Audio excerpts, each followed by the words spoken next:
Kemarin terakhir saya mencatat. Ada yang mencatat nggak? Sampai di mana paling terakhir?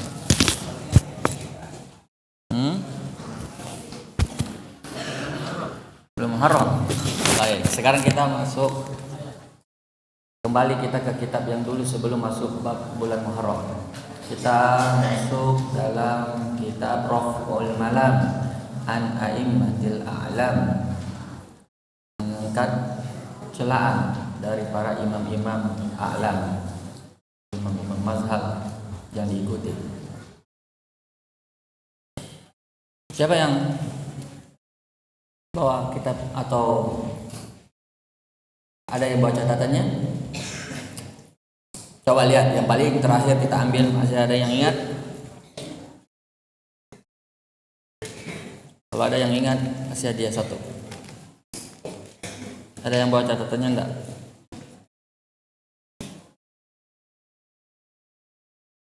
Enggak ada.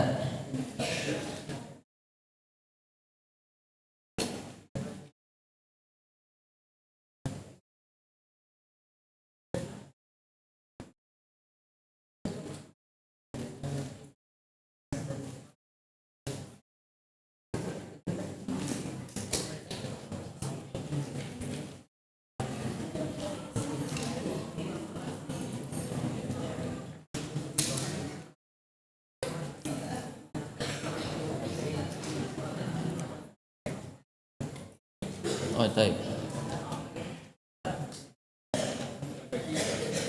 Sampai Umar dengan Abu Musa al-Asy'ari.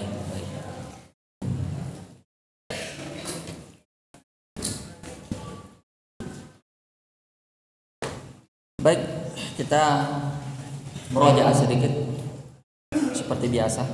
Bil i'adah ifadah, kata para ulama. Dengan mengulang murajaah ada lagi faedah baru yang kita dapat, minimal faedah sabat ya fi al-hifz, minimal hafalannya kembali segar ya sebelum kita masuk. Baik,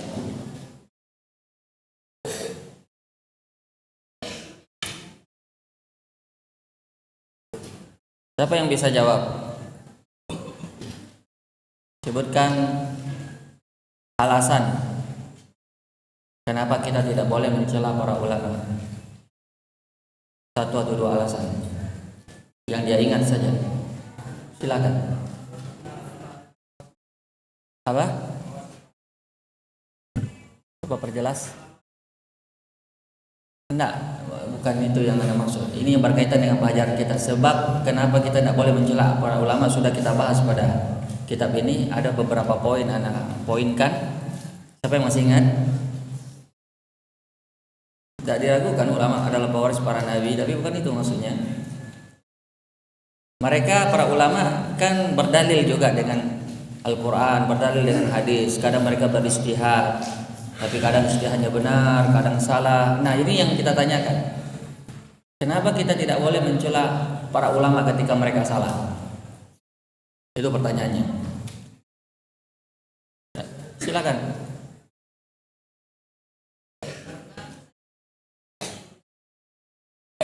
Masya Allah.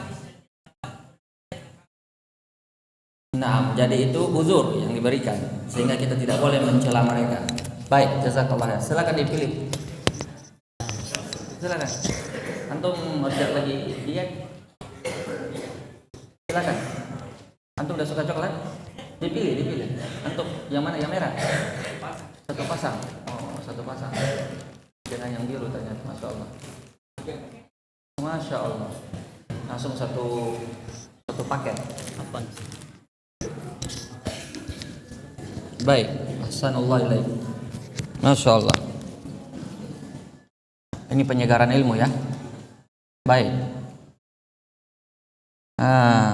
Kita pindah ke pertanyaan berikut. Baik. 6. Kita katakan ada sebab yang ketiga, sebab besar atau sebab yang menyebabkan para ulama itu diberi uzur,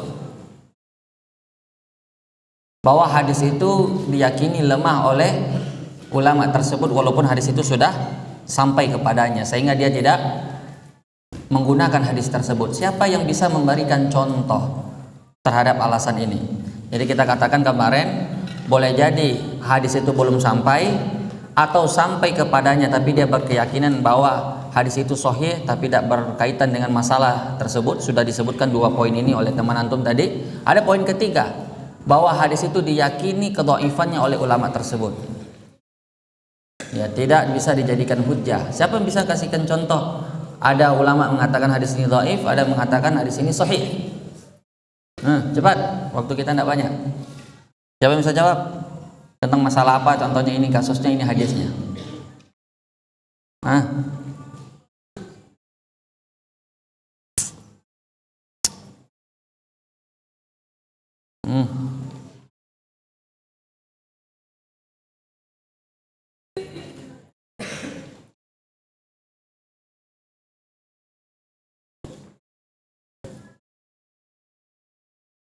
Nggak ada yang tahu? Baik. Contohnya adalah seperti hadis apa? Hadis tahrikul asabi', ya, ketika tasyahud. Antum lihat orang menggerak-gerakkan jarinya seperti ini, itu diperselisihkan kesahihan hadisnya oleh para ulama. Ada yang mengatakan hadis syadz dan itu bagian dari hadis lemah. Ada yang mengatakan itu hadis ziyadatus thiqah dan itu termasuk hadis sahih. Nah, sehingga yang mengatakan hadis itu sahih dia mengamalkannya, yang mengatakan hadis itu lemah dia tidak mengamalkannya. Contohnya lagi, bersedekap setelah apa? Setelah ruku. Itu bukan masalah kelemahan hadis tapi masalah keumuman hadis. Ada yang berdalil dengan dalil umum dan ada yang tidak berdalil dengan dalil umum tersebut.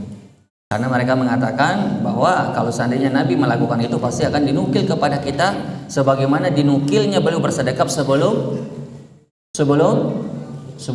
Sebelum ruku kan kita bersedekap, toh? Betul tidak? Ada perbedaan pendapat ulama tentang bersedekap sebelum ruku? Tidak ada, semua sepakat. Tapi mereka kemudian berbeda tentang bersedekap setelah ruku. Kata mereka, kalau seandainya benar Nabi bersedekap, pasti ada satu hadis yang menunjukkan secara khusus bahwa Nabi bersedekap. Tapi kata para ulama ada dalilnya, tapi dalil umum. Nah, ini yang menjadi masalah. Jadi ada yang berdalilkan dengan dalil yang dianggapnya sahih sehingga terjadilah perbedaan. Baik. Sebab yang berikutnya, barakallahu fikum. As-sabab ar-rabi', ishtiratuhu fi khabar wahid al-'adl al-hafiz.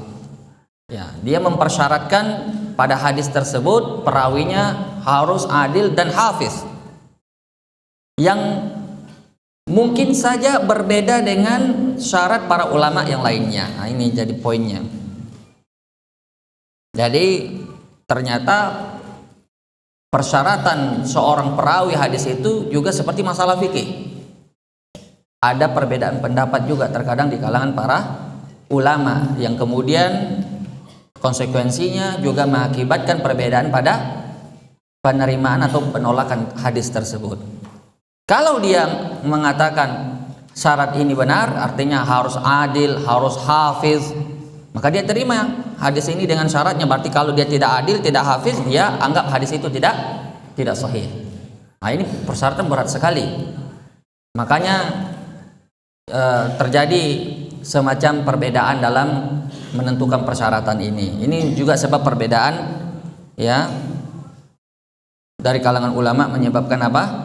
Menyebabkan mereka menerima atau menolak hadis.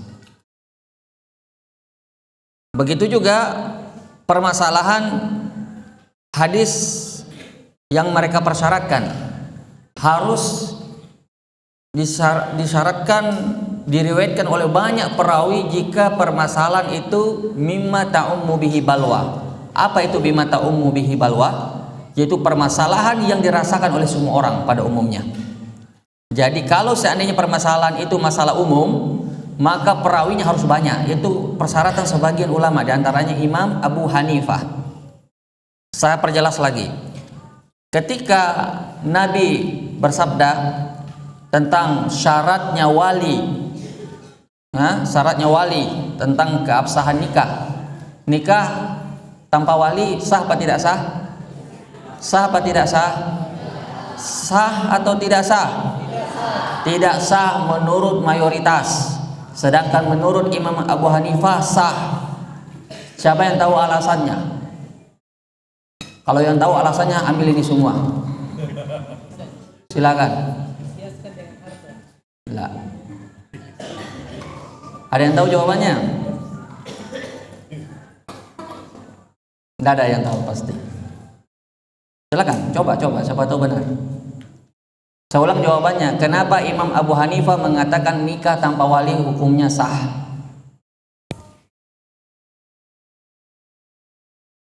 Silakan. Tidak ada yang tahu. Nah, silakan. Jangan berbisik-bisik, jawab langsung. Siapa tahu benar. Ada yang tahu? Silakan. Tafadhal.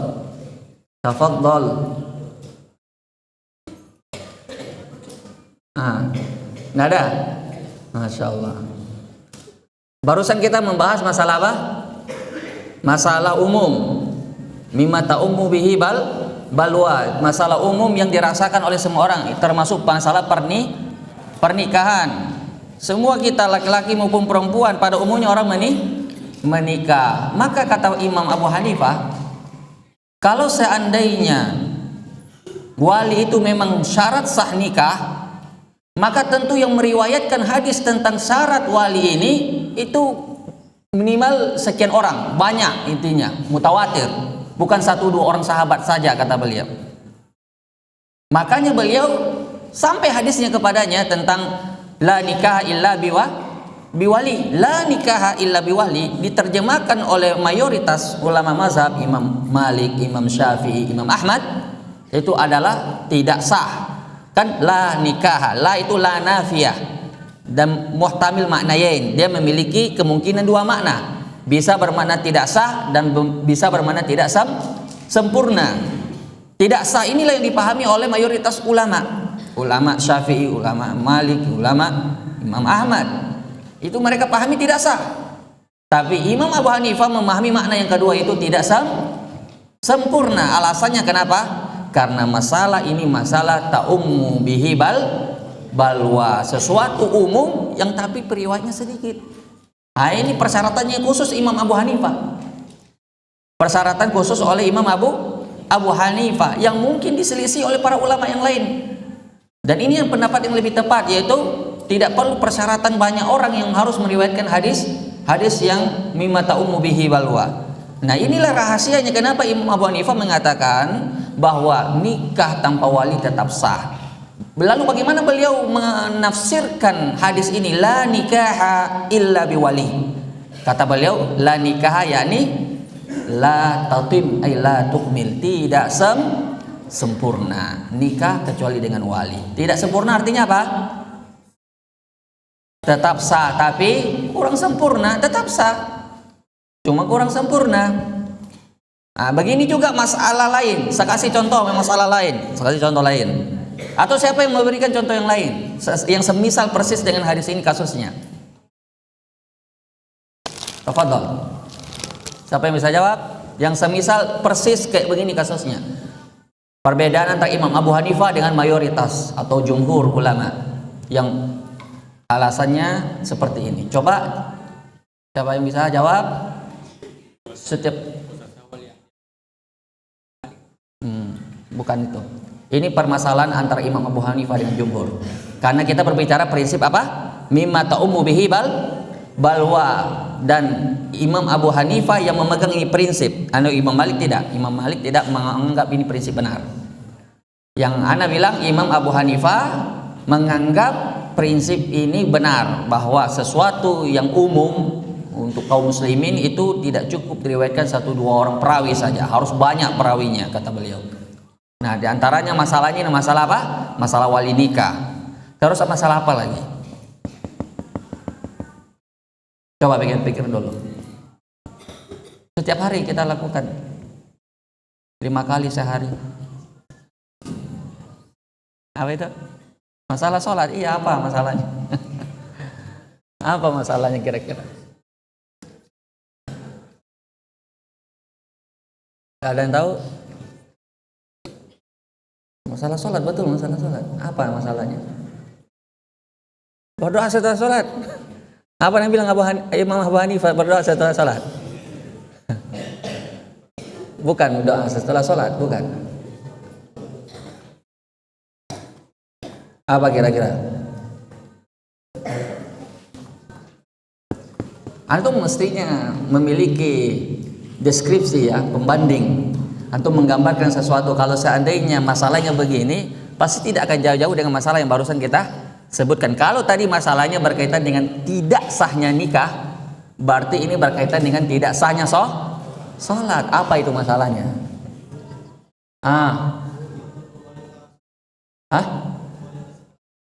Apa?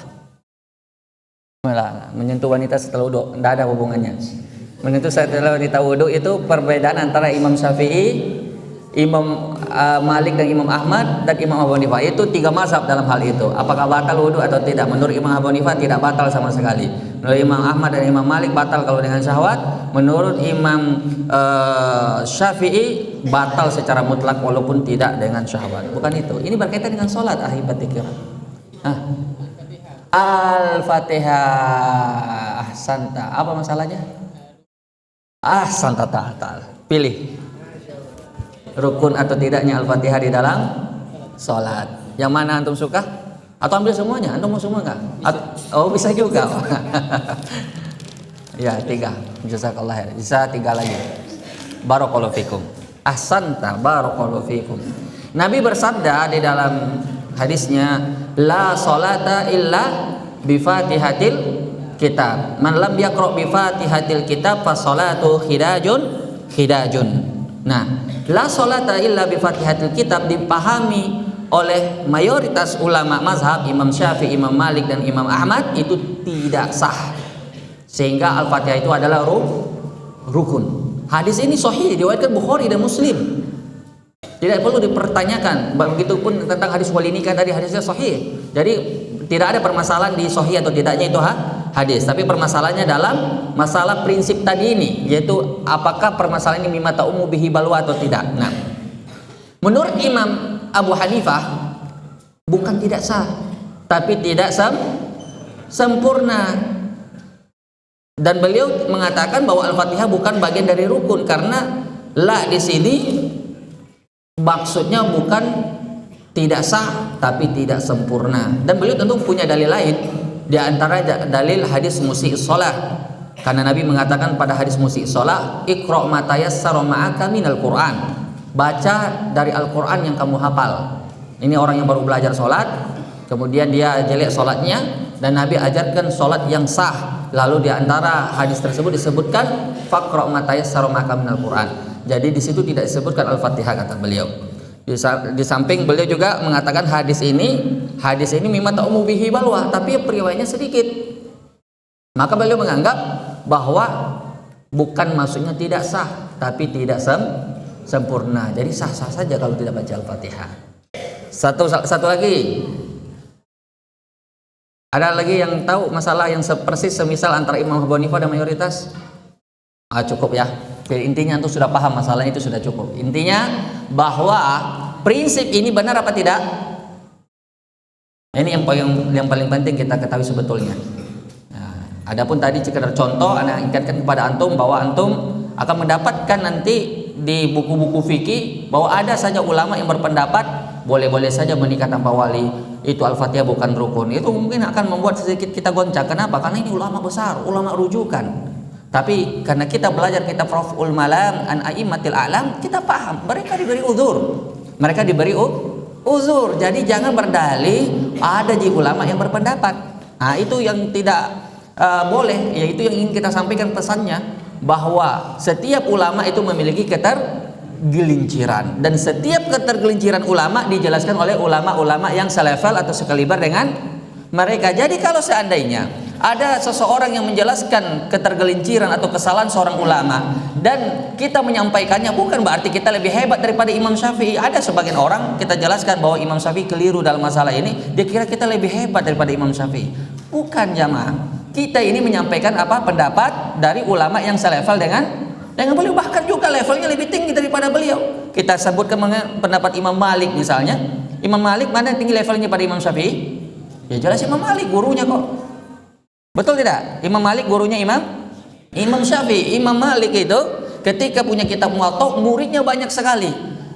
Nah, Imam Syafi'i ini waktu itu masih kecil dan beliau duduk di seperdepan di antara murid-murid yang banyak dari Imam Malik, dan beliau hafal itu kitab Muwatta sejak kecil. Makanya jadilah Imam Malik murid kesayangannya jadilah murid Imam Syafi'i itu murid kesayangan Imam Malik.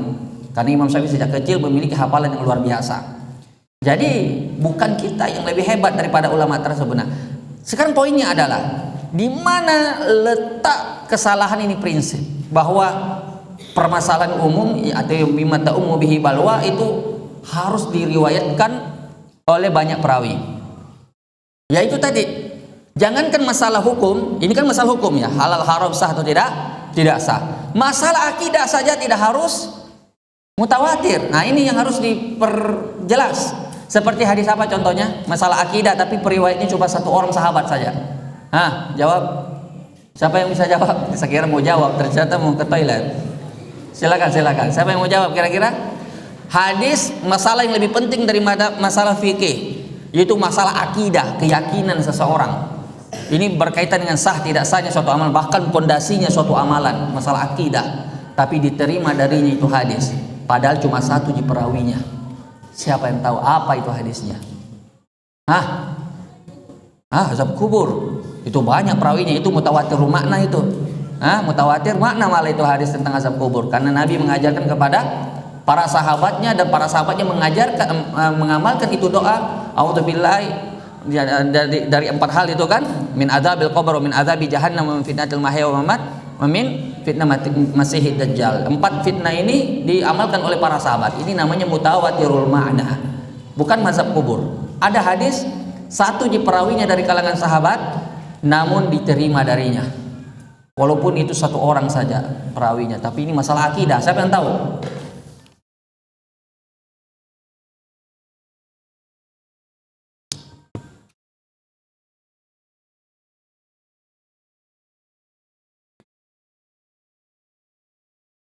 Tidak ada yang tahu. Antum sudah selesai kajian Arba'in Nawawi? Belum. Sudah pernah bahas kitab Arba'in Nawawi atau belum? Belum atau sudah? Belum. Ada suatu hadis yang dibuka oleh Imam Bukhari, dibuka oleh Imam Nawawi kitabnya. Hadis apa itu? Innamal a'malu binniyat. Itu siapa yang meriwayatkannya itu? Satu orang saja, Umar bin Khattab, satu-satunya sahabat meriwayatkan itu hadis dari Nabi. Itu hadis perkara akidah atau bukan? Perkara akidah, perkara niat. Seseorang diterima atau tidaknya merupakan salah satu dari 2 rukun diterimanya ibadah, niat dan sesuai dengan tuntunan Nabi. Tapi hadis ini diterima secara sepakat oleh kaum muslimin. Hadis ini diterima oleh Bukhari dan Muslim, muttafaqun alaih. Hadis ini diterima oleh seluruh para ulama walaupun hanya diriwayatkan oleh satu sahabat saja. Jadi selesai kita masalahnya. Bahwa kalau ada lagi yang berdalih, enggak apa-apa ji orang menikah tanpa wali, ada ji Imam Abu Hanifah yang mengatakan boleh, kita bantah. Boleh kita bantah. Ada lagi yang mengatakan, tidak apa-apa orang tidak baca Al-Fatihah, karena ada Imam Abu Hanifah mengatakan tetap sah orang membaca Al-Fatihah walaupun itu hadis ada di Bukhari dan Muslim. Bisa kita bantah. Nah, itu makanya kita perlu taqid ini kitab usul ini, kitab Raful Malam ini menyebabkan kita itu ya pede, menyebabkan kita yakin dengan apa yang kita sampaikan. Jadi ketika kita melihat ada faktor-faktor ketergelinciran ulama, kita bisa menjelaskan bahwa di sinilah letak kesalahannya. Kalau kita tidak memahami kitab yang ini atau sebab-sebab ini, kita akan menjadi ahlu tamyi'. Tahu arti tamyi'? Mumayyi'in. Tahu mumayyi'?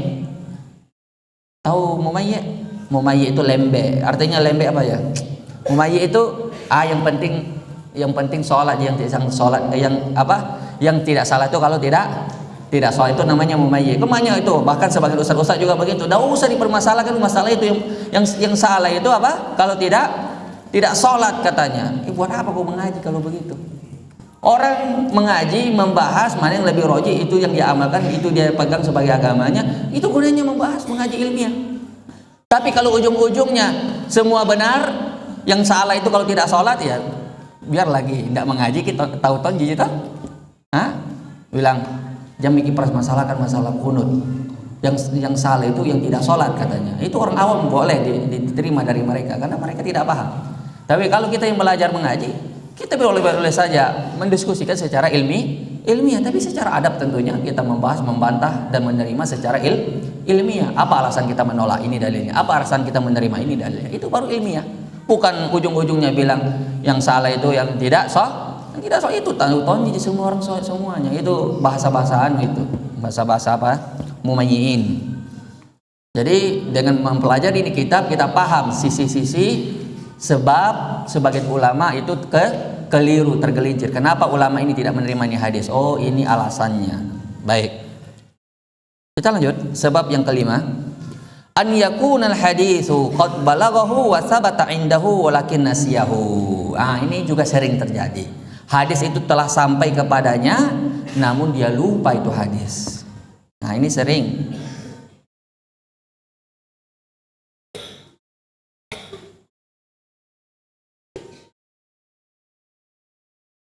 Ini diberi contoh oleh beliau hadis yang populer dari Umar bin Khattab ketika beliau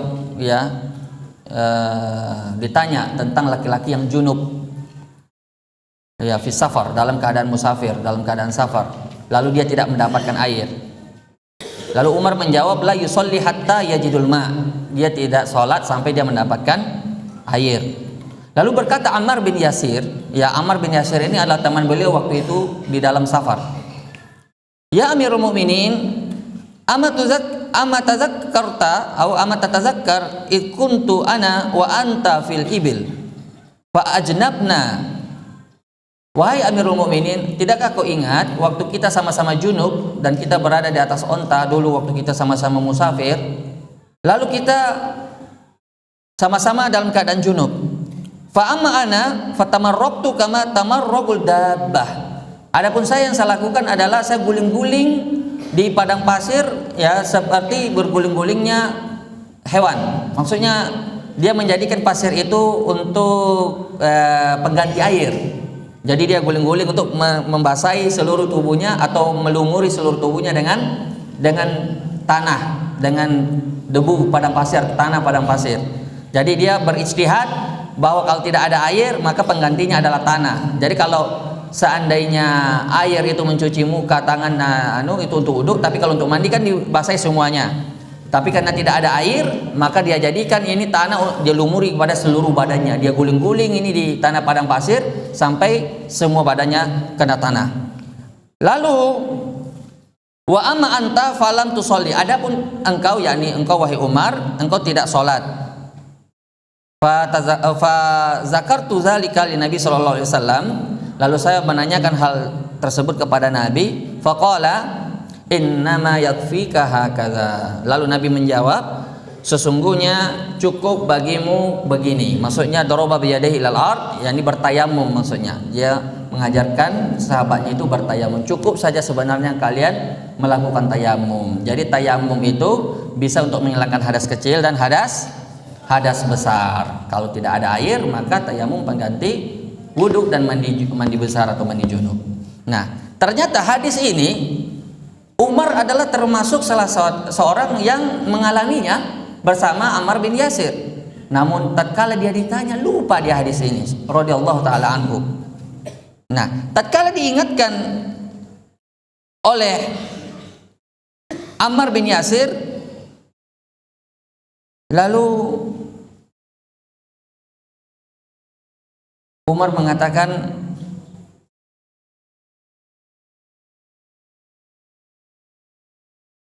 jangan kamu sampaikan hadis ini.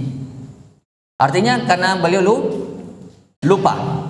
Jadi Umar radhiyallahu taala anhu lupa ini hadis, maka dia tidak memakai hadis ini sebagai hujjah. Jadi dia masih dengan pendapat lamanya, yakni tidak sholat ketika dalam keadaan junub ketika tidak mendapatkan air. Tapi akhirnya Umar pun membolehkan Ammar bin Yasir untuk menyampaikan ini hadis. Maksud dari hadis ini bahwa mungkin tidak seseorang itu lupa dari apa yang dia pernah hafal. Mungkin atau tidak? Sangat mungkin. Ini Umar ini. Dia sendiri pelakunya, bukan dia sekedar menghafal hadis, tapi dialah orangnya yang mengalami peristiwa tersebut. Tapi bersamaan dengan itu beliau lupa. Apalagi kita ini hanya sekedar penghafal hadis, bukan kita pelaku dari hadis tersebut. Maka wajar kalau terkadang kita lupa. Sehingga dengan lupanya dia hadis tersebut menyebabkan dia tidak berdalil dengan hadis tersebut. Nah, ini diantara penyebab uzur yang diberikan kepada para ulama kita, ya. Kalau mereka kadang-kadang menyelisihi sunnah, ya, fatwanya atau ijtihadnya. Jadi kalau ada ulama ada perkataannya yang menyelisihi hadis Nabi, kemungkinan juga penyebabnya ini. Mungkin dulu beliau pernah hafal hadis, tapi mungkin karena sudah lama itu hadis dia hafal, dia lupa. Itu maksudnya. Dan itu banyak. Masalah-masalah seperti ini banyak terjadi bahkan di kalangan para perawi-perawi hadis. Dari antara perawi hadis itu ada yang dulunya dia adalah ulama besar dalam ilmu hadis, lalu pas di akhir umurnya terkena dia penyakit pikun. Dia pikun banyak faktornya.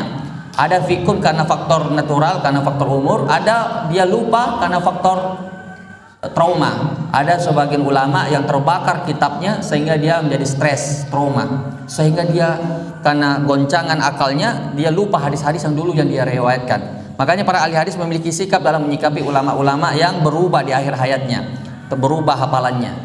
Makanya kita harus dewasa dalam menyikapi hal-hal yang seperti ini. Makanya itu dilarang kita taklid buta. Ulama itu tidak maksum, seperti manusia biasa. Kadang dia lupa dan itu wajar, normal. Makanya itu alasannya kenapa kita tidak boleh taklid buta. Itu alasannya, antara alasan yang paling masuk akal kenapa dilarang kita taklid buta kepada para ulama, karena ulama juga manusia biasa. Kadang dia bisa lupa, ya dia berfatwa menyelisih apa yang dulu pernah dia ketahui.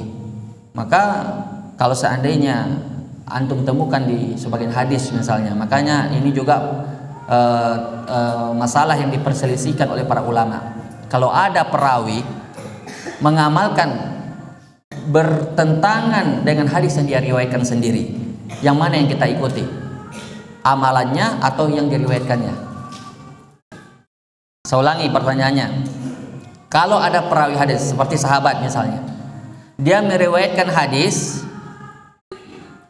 katakanlah misalnya hadis tentang masalah memelihara jenggot, seperti Ibnu Umar, Abdullah bin Umar meriwayatkan hadis ahful liha khaliful majus, ya, peliharalah jenggot selisih orang-orang majus, selisih orang Yahud, selisih orang Nasara. Itu hadis dari riwayat Abdullah bin Umar bin Khattab.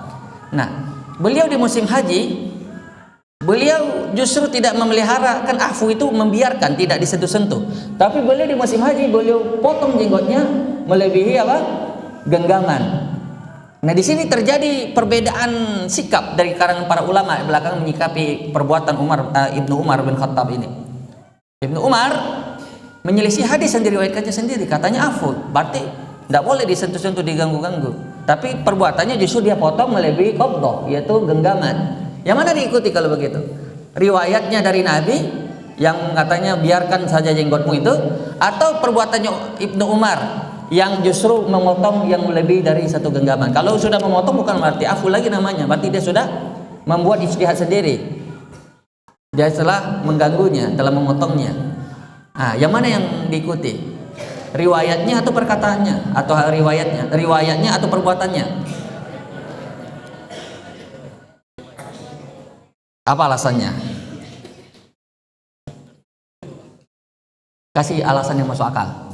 Karena ini perbedaan pendapat di kalangan ulama, perbedaan yang sangat besar sekali. Riwayatnya kenapa bisa? Azan dulu atau bagaimana? Sambil antum berpikir, azan dulu. Sedikit kita lanjutkan setelah azan 5 menit 10 menit.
Untuk menjawab,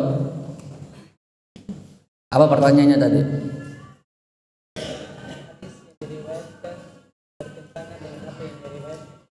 Hadis yang diriwayatkan bertentangan dengan apa yang dia amalkan.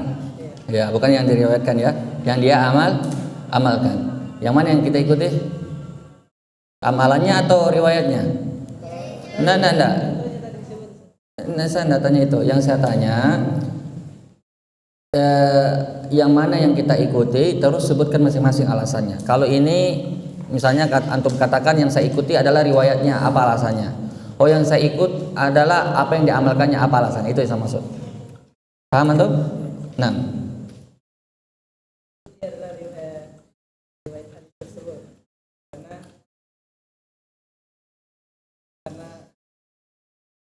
jelas.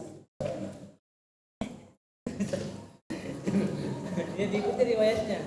Kemudian ketika yang meriwayatkan hadis bertentangan dengan apa yang diriwayatkan, sudah jadi pada saat itu mungkin lupa atau ada hal lain. ada kemungkinan. Hal lain. Contohnya seperti yang tadi, Mas'ud melakukan itu pada saat tahallul saja sekali. Terus menerus menunjukkan yang itu. Bukan Ibnu Mas'ud, Ibnu Umar. Karena dia memahami dalam Al-Quran al-dikina ru'usakum. Hasan. Itu dalilnya yang dia pakai. Yang dia pakai artinya memotong di bawah satu genggaman. Jadi berarti dia tidak lupa. Ada dia dalil lain yang dia pakai. Tapi itu hanya sekali saja pada saat tahallul. Coba sederhanakan Mbak jawabannya. Sederhanakan, jangan sampai antum tidak paham juga apa yang antum jawab. Apa boleh apa tidak? Artinya mencontoh perbuatan yang melanggar hadis yang diriwayatkan. Intinya boleh. Boleh kalau ada dari lain yang itu. Boleh, atau berubah lagi pendapat antum. Katanya tidak boleh tadi, ikut riwayat tadi, berarti tidak boleh kan? Kan kalau ikuti riwayat berarti konsisten mengikuti riwayat, berarti tidak boleh melanggar riwayat yang diriwayatkan. Kalau sekarang boleh. Sekarang boleh. Kenapa bisa berubah cepat sekali? Kenapa boleh? Kalau ada dalil lain begitu. Ambil antum satu lah. Sudah 70% jawabannya benar. Saya ambil. Ada jawaban lain tidak? Siapa yang bisa bantu? Ya silakan. Kalau saya Ustaz, Ya. saya ketahui itu kalau saya boleh ya saya boleh mengikuti apa lagi Ustaz? Perbuatan yang Umar. Kenapa Ustaz? Yang saya ketahui kalau di haji itu pada saya tahallul bukan cuma Ibnu Umar saja. Berarti kalau ada yang menyelisihi perbuatan Ibnu Umar, kemungkinan besar pasti ada yang tegur Ibnu Umar. Dan tidak ada yang tegur. Yang tidak ada tegur, yang saya ketahui, yang saya baca, tidak ada yang tegur, itu yang saya ketahui Ustaz. Berarti seolah-olah ini ijma'nya sahabat. Allah alam Ustaz. Baik, antum pilih mana? Silakan. Ada jawaban yang menyelisih dua jawaban ini sama jawabannya. Yang lain ada? Nggak apa-apa, berbeda. Yang penting pakai dalil yang jelas. Nggak ada yang sepakat semua dengan jawaban ini, sama semua jawabannya ini. Nggak ada yang berbeda. Kalau saya katakan begini, bagaimana? Bukankah Ibnu Umar, ya kan antum bilang tadi pertamanya Ibnu Umar itu kan antum bilang yang diambil adalah riwayatnya, ya kan? Karena dia jelas riwayatnya dari Nabi Shallallahu Alaihi Wasallam. Adapun faktornya dia mencukur atau memotong sebagian dari jenggotnya itu karena ada dalil lain yang dia takwil dari ayat, ya dari surat At-Taubah, wa muhallikina ru'usahum itu. Nah, pada asalnya dia mengamalkan hadis yang dia riwayatkan sendiri, tapi karena ada faktor lain, ya kan? Sehingga bisa kita tambahkan lagi alasannya. Alasan Ibnu Umar, alasan memilih perbuatan Ibnu Umar bagi sebagian ulama yang mengikuti mazhab ini bahwa yang diamalkan itu adalah perbuatannya, bukan riwayatnya, adalah bahwa perawi itu lebih paham terhadap riwayatnya daripada yang lainnya. Perawi lebih paham terhadap hadis yang diriwayatkan daripada yang lainnya. Apakah menurut antum Ibnu Umar tidak paham hadis yang dia riwayatkan? Dia yang lebih paham daripada yang lainnya. Dia yang meriwayatkannya, dia yang lebih paham hadis yang dimaksud oleh Nabi dari riwayatnya. Tapi itu tadi dijawab lagi dengan jawaban yang sama tadi itu, bahwa hadisnya aja jelas bahwa Nabi bilang ahfu. Ahfu itu artinya tidak disentuh. Itu orang Arab semua paham itu kalimat ahfu itu. Maka kalau kalimatnya tidak mengandung takwil atau mengandung multi tafsir, maka kita ambil zahir dari hadisnya, bahwa jelas hadisnya mengatakan tidak boleh diganggu-ganggu itu apa? Jenggot. Nah, itu maknanya sebenarnya. Adapun takwilnya para sahabat dan kemungkinan-kemungkinan dari pemahamannya itu kita kesampingkan.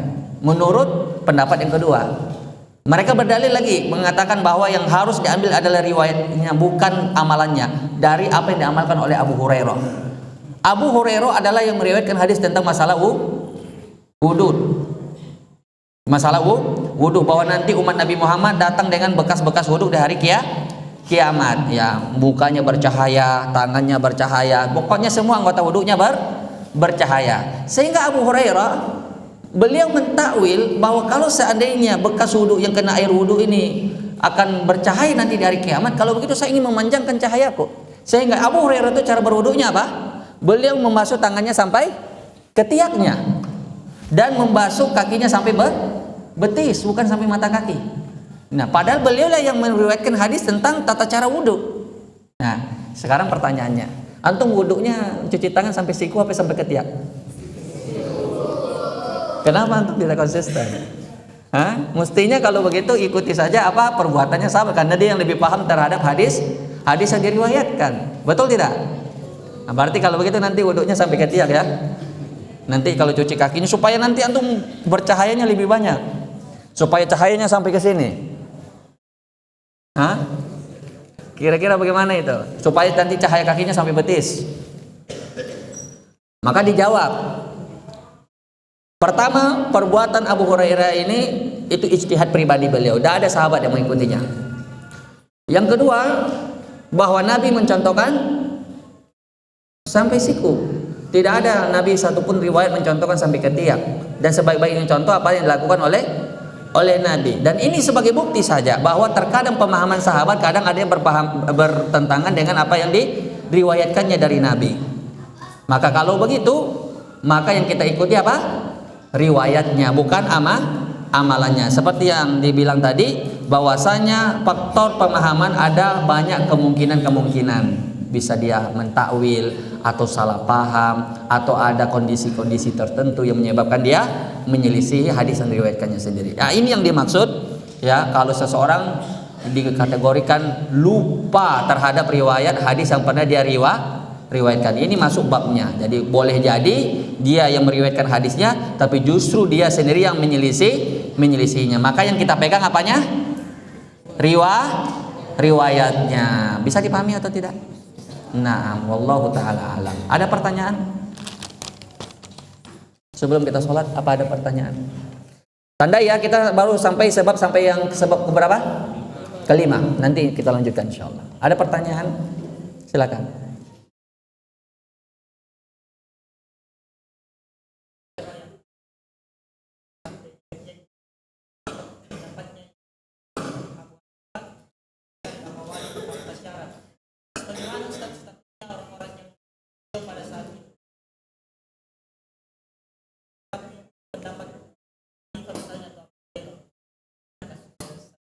Nah, bagaimana statusnya dengan orang yang mengikutinya?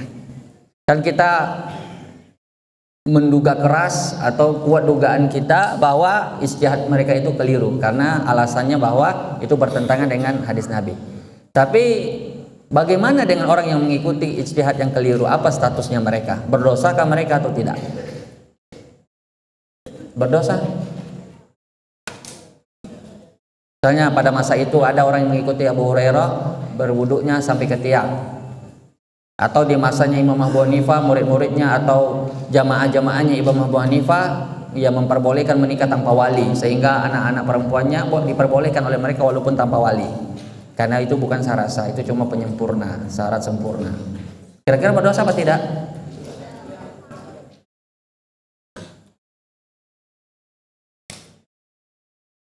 Kenapa tidak berdosa?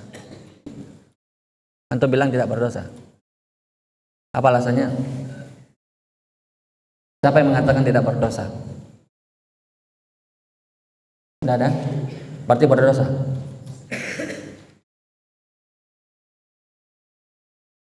Nah, apa dulu? Berdosa apa tidak berdosa? Tidak berdosa. Alasannya?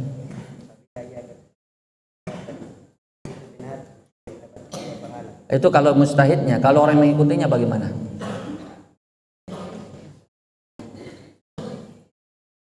Bagaimana yang mengikutinya? Berdosa? Enggak. Enggak. Kenapa?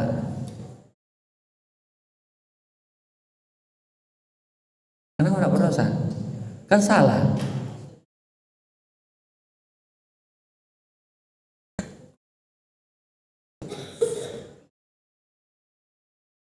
Baik, ini kaidah penting dalam masalah taklid. Taklid itu terbagi dua. Taklid yang diperbolehkan dan taklid yang diharamkan.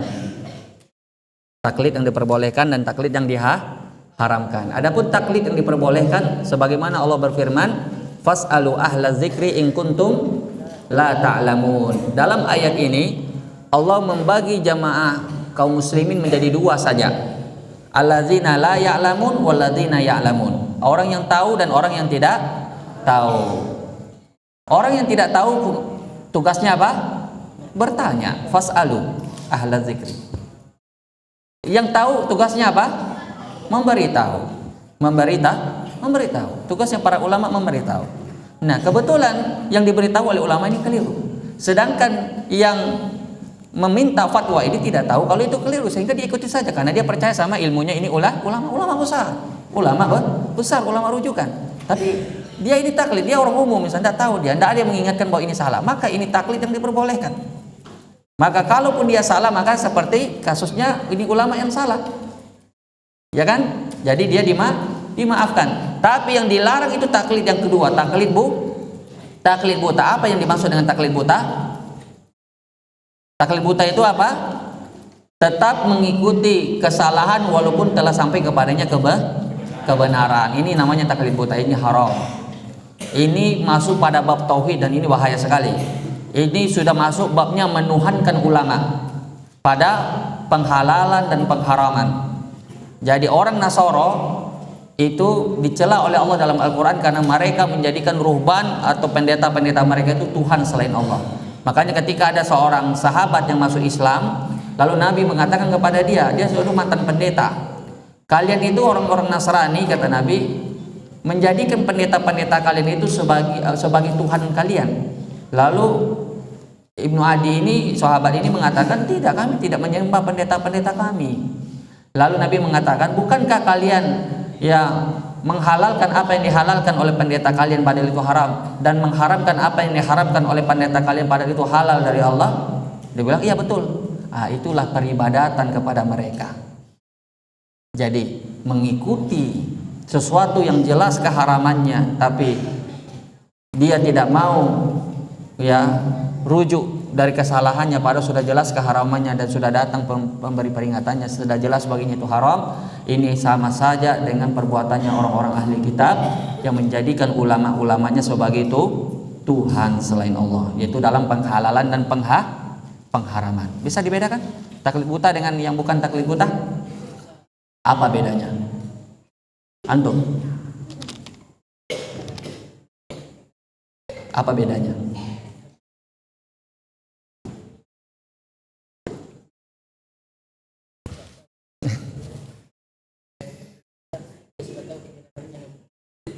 Dia sudah tahu kebenaran tapi dia tetap dia tidak mengikutinya. Sini. Baik, masih ada pertanyaan lain? Kalau tidak ada kita cukupkan sampai di sini. Ada yang lain pertanyaannya?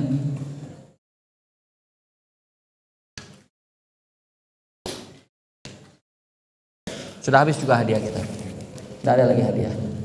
Ada pertanyaan berseputar yang kita bahas barusan atau yang lain dari materi kita? Silakan kalau mau bertanya. Sebagian dari kaum muslimin atau sebagian yang bisa dikategorikan sebagai orang yang itu masih memang pendapat yang dimana Ibnu Hazm itu menyelesaikan kalangan ulama ada dan mazhab dan lainnya dalam bab salah muslim. Ya, bagaimana jelaskan itu kepada orang yang mengikuti dan bagaimana bagaimana itu sikapnya orang-orang yang mengikuti. Baik.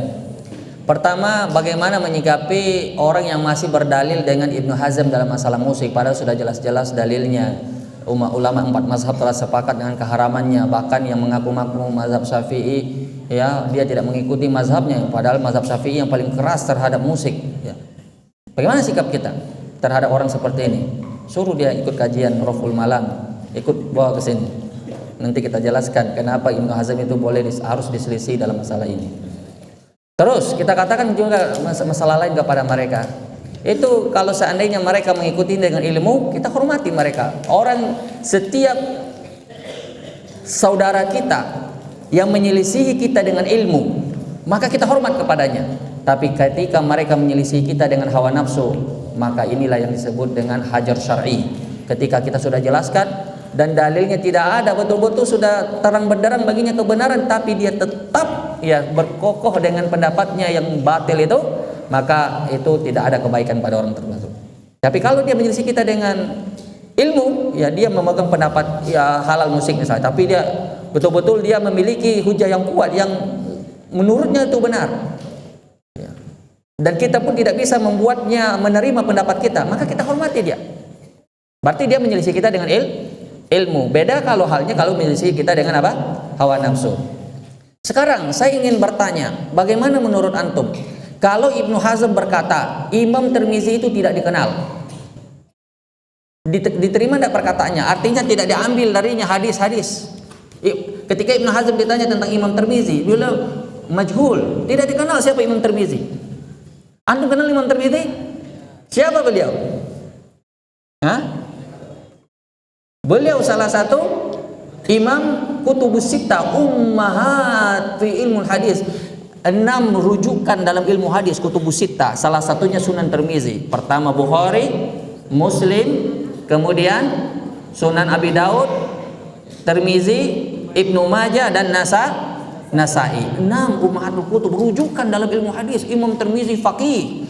Kitab Sunan At-Tirmizi itu Jami' Tirmizi itu rujukan dalam ilmu hadis, tidak diragukan. Tapi bersama dengan itu Ibnu Hazm tidak mengenalnya. Terus, apakah antum bilang Aisyah ambil pendapat Ibnu Hazm dan saya tidak mau pakai kitabnya Sunan Tirmizi karena Ibnu Hazm tidak kenal Ibnu Tirmizi? Bagaimana itu? Imam Tirmizi tidak dikenal oleh Ibnu Hazm. Ada ulama yang tidak mengenal Imam Tirmizi, maka saya tidak mau mengambil hadis dari Sunan Tirmizi. Gimana menurut antum itu kalau begitu? Pasti orang yang berpendapat itu, kalau dia ahli ilmu atau orang penuntut ilmu, pasti dia akan menerima itu perkataan Ibnu Hazm. Ini maklum zaman dulu. Ibnu Hazm itu imam di Andalus. Imam Andalus. Jadi kalau beliau tidak sampai kepada Imam Tirmizi itu wajar. Tapi kekeliruan beliau ini tidak boleh kita ikuti. Setelah terang benderang bagi kita hujjah bahwa Imam Tirmizi ini imam, rujukan. Sama dengan halnya masalah musik. Kalau beliau menganggap hadis Bukhari tentang satakuna min ummati man yastahiluna al-hirra wal harira wal khamar wal ma'azif, akan datang nanti di akhir zaman di antara umatku yang menghalalkan zina, yang menghalalkan sutra bagi laki-laki, yang menghalalkan khamar dan menghalalkan ma'azif, musik. Katanya hadis muallaq. Itu kan menurut ilmunya Ibnu Hazm, dan itu dibantah oleh para ulama qatibatan. Seluruh ulama, hampir kita katakan mayoritas ulama. Bahkan kalau kita bilang ulama mazhab yang 4 rujukan ulama dunia, mazhab yang 4 pun membantahnya semua. Bahwa hadis itu sahih. Dan muallaqnya Imam Bukhari pun sudah dijelaskan oleh para ulama pembagiannya, penjelasannya bahwa hadis itu sahih. Nah, sekarang telah jelas bagi kita masalahnya, dan kita tetap bersekukuh misalnya dengan dalih bahwa Ibnu Hazm ya menghalalkannya. Nah, ini namanya taklid buta. Coba kita bantah secara ilmiah. Cara bantah ilmiahnya bagaimana? Coba apa dalilnya Ibnu Hazm? Terus ketika kita tahu dalilnya Ibnu Hazm, lihat apakah ada ulama yang membantah dalilnya. Nah, di situ kita lihat kalau seandainya bantahan tersebut sudah sangat terang benderang, tidak boleh kita mengikuti Ibnu Hazm sudah. Tapi kalau itu datang dari orang-orang awam misalnya, mereka tidak mengerti ilmu-ilmu seperti ini. Taunya mereka yang penting ada aja ulama yang membenarkan, yang membolehkan. Itu yang mereka tahu. Maka kita kasih uzurlah kepada mereka, maklum. Tapi kalau dia bukan penuntut ilmu, kalau dia penuntut ilmu, maka barangkali susah kita memberi uzur. Kenapa? Karena sangat sulit ini untuk diberi uzur.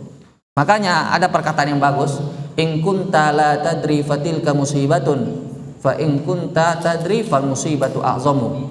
Kalau kamu tidak tahu masalah ini, maka ini musibah. Kenapa kamu bisa tidak tahu masalah yang seterang ini, masalah yang sepopuler ini, masalah yang sudah dibahas oleh para ulama seluruhnya? Kamu tidak tahu, itu musibah. Kenapa kamu tidak belajar? Itu salahmu karena kamu tidak tahu. Tapi kalau kamu tahu, namun kamu menyelisihinya, fal musibatu a'zamu, maka musibahnya jauh lebih besar. Tidak ada lagi alasan nanti di hadapannya Allah. Maka orang yang sudah tahu, namun dia pura-pura tidak tahu, bahkan ya membela demi kepentingan orang banyak, ya supaya mungkin tidak dimusuhi orang atau tidak diselisih orang. Kita tidak berprasangka pada orang tertentu, kita tidak menyebut nama orang ya. Kita mengumumkan. Dia sudah tahu sebenarnya. Sudah tahu, tapi dia tidak mengikutinya, maka musibahnya lebih besar. Ini macam-macam manusia dalam masalah ini. Jadi ada memang manusia yang tidak tahu, kita klasifikasikan ya. Ada manusia yang tidak tahu, cara menyikapinya dia kasih tahu. Ini jahal yasir namanya, jahal yang mudah untuk dikasih tahu. Dia memang tidak tahu, gampang dikasih tahu. Ada yang kedua, yaitu jahal murakkab. Jahal murakkab itu annahu al-jahil la yadri annahu la yadri. Orang jahil yang tidak sadar dirinya tidak tahu. Nah, ini susah untuk mengajarnya. Dia merasa dirinya tahu padahal hakikatnya dia tidak tahu. Ini tidak mau belajar. Maka orang yang seperti ini cara memberitahunya, sampaikan hadis lalu tinggalkan. Itu yang diwasiatkan oleh Imam Malik. Kalau saya memiliki sunnah, apakah saya mendapatnya? Dibilang Imam Malik, jangan. Sampaikan hadismu lalu kamu pergi. Terus yang ketiga, ada orang yang sudah tahu. Ini bukan jahil lagi, orang yang tahu, tapi mungkin faktor X, Y, Z dan seterusnya, mungkin dia takut ditinggalkan jamaahnya atau dia takut faktor-faktor yang lainnya. Tapi dia sebenarnya sudah tahu, maka orang yang seperti ini cukup didoakan hidayah atas dirinya, karena hidayah itu ada dua. Hidayah apa? Hidayah irsyad dan hidayah taufik. Hidayah irsyad sudah sampai pada dirinya, yaitu hidayah ilmu. Dia sudah tahu itu haram. Tapi yang belum sampai kepada dirinya hidayah taufik, yaitu hidayah mengamalkan ilmu. Dan itu banyak ya pada alim, bahkan termasuk dulu ahli kitab zaman dahulu, dia sudah sampai ilmunya dia tidak amalkan. Begitu juga pada ulama-ulama Islam. Banyak di antara ulama-ulama Islam yang sudah tahu ilmunya tapi mereka tidak amalkan. Berarti dia belum mendapat hidayah taufik. Cukup didoakan. Wallahu taala alam. Barangkali ini yang bisa kita sampaikan. Subhanallah bihamdik asyhadu an la ilaha illa anta astaghfiruka wa atubu ilaik. Assalamualaikum warahmatullahi wabarakatuh.